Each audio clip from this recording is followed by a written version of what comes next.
Things started to fall apart when my 15-year-old daughter, Shelley, got one of those DNA kits for Christmas. I don't even remember who gave it to her. She was very excited as she carefully filled out all the submission requirements and mailed it in. 6 weeks later, the results finally came in, and she was not happy. Donna and I were sitting quietly in the living room reading when our daughter decided to voice her displeasure. We couldn't make out the words, but things were not going well. After about 15 minutes, she ran out of her room and announced that she was going to her friend's house. Donna reminded her to be home for dinner as she ran out the door. I sat back with a satisfied smile on my face and noticed that Donna seemed a little more concerned. We both just shrugged and continued reading. Donna and I were married 18 years ago, right after I finished my residency. 5 years later, I was considered the leading gallbladder surgeon in Tri-County. I had so much work I could handle, and life was good. And then, it all went to hell. We were at a social event sponsored by Donna's company, Gilbert Enterprises, when I had some sort of seizure that left me with Parkinson's-like neurological tics. It wasn't Parkinson's disease, but something similar. I had a constant tic in my right eye, and my right hand would occasionally twitch at inopportune moments. They never figured out exactly what it was, and for some reason I was so glad I was still functional that I didn't pursue it further. However, my days as a surgeon were over, so I found a new position as a radiologist. 9 months later, Shelley was born. Everything seemed to be going as well as could be expected. I was not happy with my new ailment, but was still fully functional in most areas. I was doing very well in my new medical position, and the pay was still quite adequate. My family life and sex life were unaffected, really. Donna seemed to be a little more cooperative. She had turned into a sort of Stepford wife. I figured she felt a little guilty because I had a seizure when we were at one of her company's events. In any case, I liked her extra attention, so I didn't complain. I really did love this woman. We lived like that for 15 years. Donna, any idea why Shelley was so upset about the ancestry story? I have no idea. I really think it's best if we just leave it at that. I'm sure she'll get over it in a few days, whatever it is. Something about the way she said it I didn't like. I got the feeling that she was trying to distract me from it without seeming obvious. I just smiled and nodded my head. I read almost nothing for the rest of the evening, but I thought a hell of a lot. I tried to connect Shelley's attitude to anything else that might have been going on, but nothing came up. Barring the usual squabbles that all families have, we were in good shape. No money difficulties, no problems in the bedroom, and definitely nothing that could have anything to do with our daughter. I needed to look at the DNA report. Donna left for work and Shelley went to school. I stayed home. I found what I was looking for in her desk drawer. Donna's family is mostly Irish and mine is mostly Scottish with a dash of German. Turns out Shelley was 48% Eastern European. I had to laugh a bit at the low quality of the report. Reading on, I noticed there was a list of close matches. Sure enough, Donna's name was at the top of the list, but my name was nowhere on the list. There were also several names of relatives on Donna's side, but none of mine. I assumed that the only people who would show up on the list were people who actually had their DNA documented. Donna, Shelley, and I had it done 5 years ago as part of an annual physical. Mine should have been there if Donna had it. I started to worry, and then I noticed a strange name at the top of the list. Teresa Haugen was a 46% match. Who the hell was Teresa Haugen? Dr. McCall, this is John Terrell. Yes, John. Good to hear from you. Everything all right? Yeah, no problems. I still have this damn twitch and an eye tic, but other than that, I'm fine. I do have a quick question, though. A few years ago, you took DNA samples from all of us for our medical records. Is there something you could run for me? What do you need? I'm trying to find out if there are any glitches in the DNA results between Shelley and me. Glitches? What do you mean, glitches? Look, Doc, it's embarrassing, but I'm trying to find out if Shelley is my biological daughter or not. I don't want to cause any trouble, but I just need to know. Oh, shit. Pardon my French, John. You know you have access to all those files. You could have checked it yourself. I know, but I'd rather you did it. Let me go through the files and I'll call you back, okay? Give me an hour. Thanks, Doc. I really appreciate it. I think Donna could tell I was concerned. Dr. McCall confirmed that I'm not Shelley's father. I didn't tell Donna. I've spent the last 3 days trying to figure out what I wanted to do. I was surprisingly calm about the whole situation and was able to think it through without losing my temper. It took me a few days to find Teresa Haugen. For some reason, I assumed she must be about Shelley's age, and I felt like a stalking pedophile. I finally found her on the internet pages of Malcolm Haugen's family. Malcolm was my age and lived in West Chester. I assumed she was his daughter. Malcolm agreed to meet me on Saturday morning at Dennis's in Exton. I'm not sure he knew who I was, but I caught some anxiety in his voice. He had come early. I was on time. We exchanged formalities. "Malcolm, I don't remember meeting you before. Have you ever lived in Reading?" That brought a slight grimace to his face. He fidgeted a little in his chair as if trying to get comfortable. "I worked at Gilbert Enterprises about 15 years ago or so. I think we met at one of the company events back then. I left Reading right after that." He seemed relieved to say this, but still felt a little uncomfortable. "I take it you knew my wife, Donna?" It was a question phrased as a comment. He didn't answer, he just nodded. "Do you know why I'm here?" "Not exactly, but I have an inkling." The few moments of silence were tense. "Why did you remain silent for so long?" "I've only just found out." Silence again. He took a deep breath. "I was young. I drank too much and was caught up in the moment. I know that's no excuse, and I know it was wrong. I think more than anything, I succumbed to peer pressure. Donna, your wife, was one of the most fascinating women I have ever met. I knew she was married, but no one seemed to care at the time." "Who else was there?" He was still squirming a little. "Yeah, the three of us were from the engineering department. Freddie Springer, Clayton Mankey, and me. Donna was very friendly with all of us, and we had a great time. There were a lot of innuendos going around, and some of them were getting serious. Did anyone even think about me?" "Donna was constantly looking around to make sure you weren't around us. If I remember correctly, you were hanging out with some of the older guys, talking golf." "How did it all go off the rails?" Freddie tried to talk Donna into taking some ecstasy. She kept saying no. He was pretty persistent. That's when it all went downhill. "What does that mean?" "We were all drunk and horny, including Donna." Freddie asked her again, and she sighed and said, "Don't drug me, you idiots. Drug my husband." After another long pause, I looked at him. "Say it again," she said. "Don't drug me, you idiots. Drug my husband." That simple phrase had haunted me for the past 15 years. It was so cold and calculated, I couldn't believe it. "What happened next?" "A few minutes later, Freddie brought you a drink. You fell asleep on one of the chaise lounges, and we all went upstairs. It was only an hour later that we found out what had happened to you." "What do you mean?"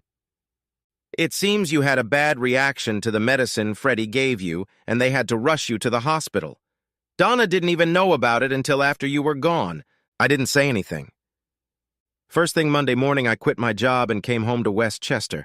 I found a new job, got married, and now I have 3 kids. I never went back to Reading again. I never saw Donna again. I was always sorry for what happened, and I am truly saddened. I don't know what else I could say or do." I asked the waitress to bring us a full pot of coffee. "Malcolm, have you ever taken one of those pedigree tests?" "No, but my daughter Teresa did a few years ago." "Anyone else in the family?" "No, just her. She got it as a gift." "Why do you ask?" "Your daughter Teresa and my daughter Shelley are half-sisters." I watched Malcolm sit motionless, not breathing. Finally, he blinked and took a deep breath. Shit. I watched him for a few moments until tears came to his eyes. His head shook slowly from side to side. "Are you okay?" "No, I'm not. The worst night of my life just got worse. I can't believe this is happening. This is going to ruin me and my family. I've tried so hard to make sure nothing like this ever happens again, and then it comes back and bites me in the ass." How much worse could it get? We sat in silence for a few minutes. "Malcolm, what happened to the other 2 guys?" "Freddie was killed in an accident on the Schuylkill Expressway. Clayton's an alcoholic and lives in the parish priest's house in Fishtown. I haven't seen him in years." "Malcolm, I want to thank you for your time and your honesty. I'm not looking for anything else, nor do I have the slightest desire for revenge or wish for retribution. You can relax. I won't stalk you or expose you. That's good to hear, but there's another problem. What about your daughter, or should I say my daughter? What if she figures it out and wants to contact me? What am I supposed to do? I don't want to offend or embarrass anyone. Any suggestions? I'll help you in any way I can. I won't initiate anything, but if it comes up, I'll be on your side no matter what happens. I'm not a vindictive man. I'm not happy about what happened, but I'm not going to ruin my life by dwelling on it. Just in case, you might want to prepare your wife so you won't be caught off guard. My daily life has become unbearable. Every time my hand twitched or my eye blinked, I was reminded of my wife's betrayal. Every time she was overly nice or accommodating, I cringed. Like Malcolm, she had carried the guilt for 15 years. For all those 15 years, I loved her because of what I perceived as her being a devoted wife. I know now that it was not devotion, but guilt. I felt I could forgive Malcolm, but not Donna. My love for my wife was fading little by little, day by day. It was beginning to eat me up inside. I had to do something before it was too late, and I did something. Hi, my name is Lena Durante. Welcome to Santa Marta Hospital. You must be John Terrell? I've been in Porto for a week, but this was my first visit to the hospital cafeteria. I made a clumsy attempt to stand up and extended my hand to greet my unexpected guest. This made her giggle a little. May I join you? I just nodded as she sat down. I wouldn't call her beautiful, but she was pretty damn attractive for a middle-aged woman. So, you're the new doctor? It's good to have you on the team. Are you settling in? She was obviously local, but she spoke perfect English, like most of the staff. Yes, it's going well. I've rented a furnished apartment within walking distance of the hospital. All I have to do now is find some good places to eat nearby. Oh, good. I can help you with that. I'm an expert at finding places to eat. She did a great job melting the ice. What department do you work in? I'm a neurosurgeon. I'm sure we'll be working together regularly. I realize you have a lot of experience. In almost every field. I will read all X-rays, Connecticut scans, MRIs, mammograms, and ultrasounds, as well as the occasional tea leaf. This elicited a slight chuckle from me. Have you always done this? No, I'm sure you've noticed my eye tick and twitching right hand. Before my affliction, I had laparoscopic gallbladder surgery. Transitioning to radiology has allowed me to continue working. I feel I can still contribute. What exactly was the ailment? You know, I never really found out. There was a lot of discussion and speculation, but never anything definitive. I felt that everyone was evasive. I tried several times to fix it and got frustrated, so I just quit. Enough of the chatter. I need to get back to work. I finish at 6 o'clock. I'll pick you up here and we'll meet for your first dinner. You work around the clock, right? I smiled and nodded. Lena Durante was single. I didn't ask why and didn't delve into the subject. After a month, I felt comfortable enough with her to explain my marital status. The fact that I was still married didn't seem to bother her. 2 weeks later, she started staying overnight at my apartment. Life was good.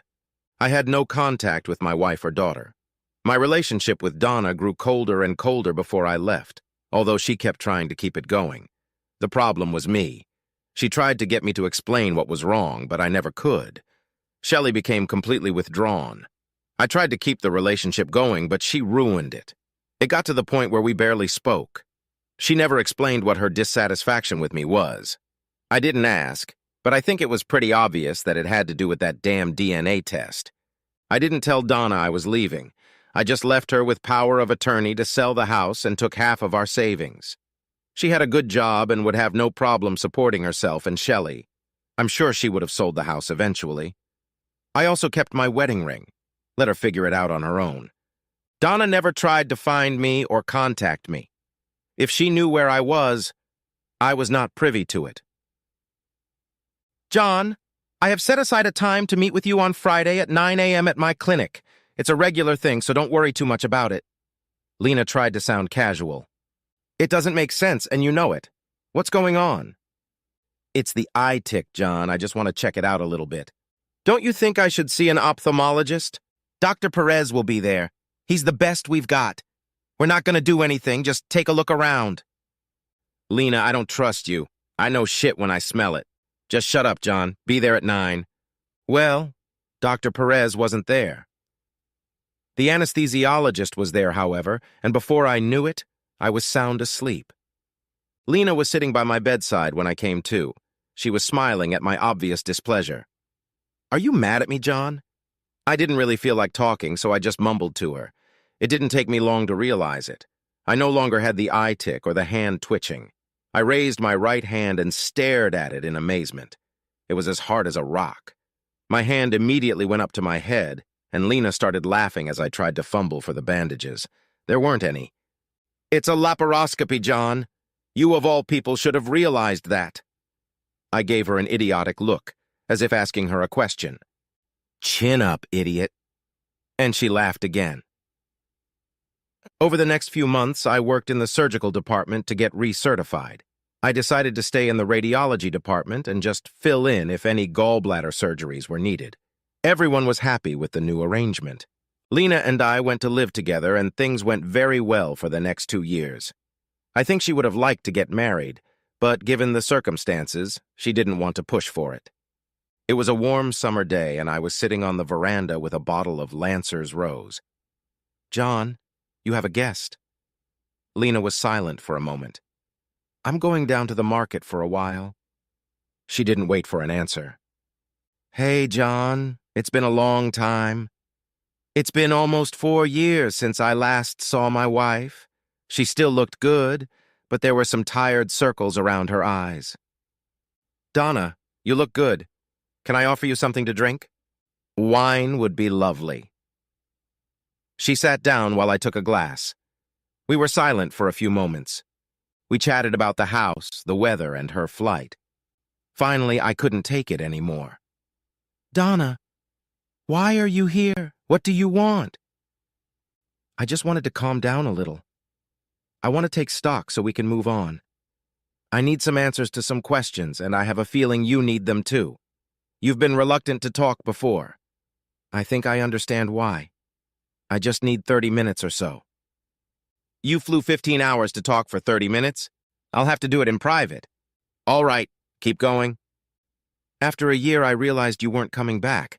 I sold the house and rented a little apartment for me and Shelley. This is a check for half the house. She put it on the table between us. I filed for divorce, waived the money. It took a year, but it's done, and it's clean. Now you're free to do as you please. She put a second document on the table. Shelley is engaged to be married in a couple months and asked me to give you this invitation. She was hoping you could give it to her. She will completely understand if you choose not to. She understands that her behavior has been inappropriate over the past few months and apologizes for that. The invitation has joined the other documents. I wanted to thank you for the checks you sent monthly to Shelley's college account. It really made a big difference. Under the circumstances, I didn't expect it. It took me by surprise. I never sent any checks. However, I had an idea where they came from. Of course, I was hoping to find out exactly why you left. But I understand if you refuse to tell me. If you do decide not to say anything, can I at least answer you some questions? She paused and took a sip of wine. I decided it was my turn to speak. Donna, I didn't want half the money for the house, but if it makes you feel better, I'll gladly accept it. I didn't bother filing for divorce because I had no intention of remarrying. However, things have changed now, so a divorce is welcome. I understand. She's very beautiful. I don't think it would be appropriate of me to marry Shelley at her wedding. I think the honor should go to her father. As I finished that sentence, Donna dropped her wine glass on the tiled patio floor. A sigh sounded as her mouth fell open. It took me a few moments to pick up the glass, and she picked herself up. She seemed to be having a hard time choosing her words. John, I don't want to be a snippy bitch or anything, and I'm also not trying to be evasive or defensive. But who do you suggest I contact? How about one of the 3 guys you had sex with the night I had a seizure? Thankfully, this time she didn't have a glass in her hand. After about 30 seconds of incoherent mumbling mixed with sobs, she finally blurted out, I think I made a mistake coming here. I was hoping for closure, but not like this. I think I should leave. She started to get up, but I insisted on sitting her back down. No, you're not doing that. You opened that can of worms. Now finish what you started. You felt that by coming here with open arms, you were on the right path. It was done to make me feel like crap for leaving my wife and daughter. I'm sorry, but that dog doesn't hunt. Why don't you tell me all about it, including why you withheld the medical report? Just then, Lena came back and noticed what was going on. Oh shit, John, what the hell did you do? I didn't do anything. We were just talking about old times and she fell apart. Lena took Donna into the house and laid her down on the couch. She made a wet compress and gave her some pills. I stayed out of the way. I was the bad guy. How the hell had this happened? I went to the kitchen and got a super bock. The wine didn't ruin the flavor. John, why don't I talk to her? Maybe she won't be so upset. You must be pretty drunk. Is there anything specific you want me to ask her? Yes, a couple questions. Some of them I already know the answers to, but I'd like to see if she'll confirm them. The rest I just don't know. Ask her the names of the 3 guys she had sex with that night. Did she see them again? See if you can find out if she had other guys and what other times. Just curious. Ask her why she withheld a medical report about my seizure. Ask her why we never had any more kids. Stop. That's too much information. It's a little overwhelming. I'll do what I can. Why don't you go out on the patio and relax? Grab a couple more beers. I fell asleep, and 2 hours later, Lena was shaking me to wake me up. I gave her a sedative. She would spend the rest of the night in the guest bedroom. Did anything productive come out of it? Once I got her started, I couldn't get her to stop talking. The only thing she remembers about the 3 guys is that one of them was named Freddie.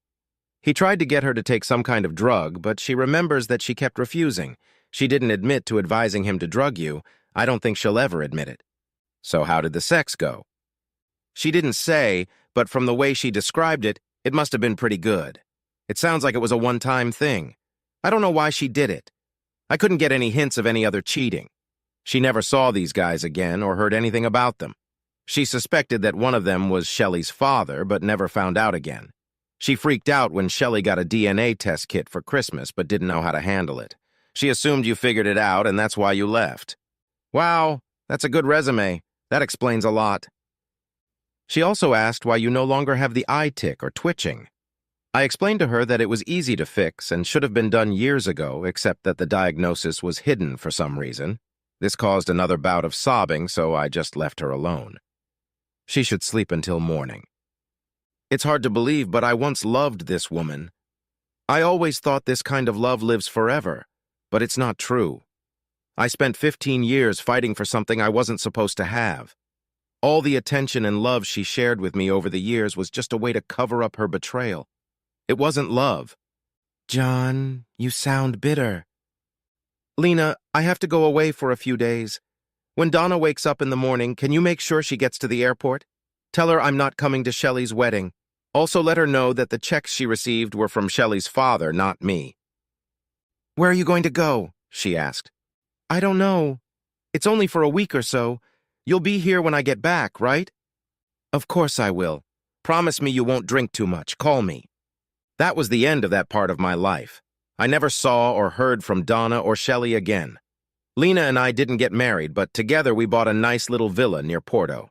I decided to take up oil painting after watching some Michael James Smith videos. I'm actually pretty good at it. The villa did have a nice little studio. Lena gave me a DNA testing kit for Christmas. That's not funny.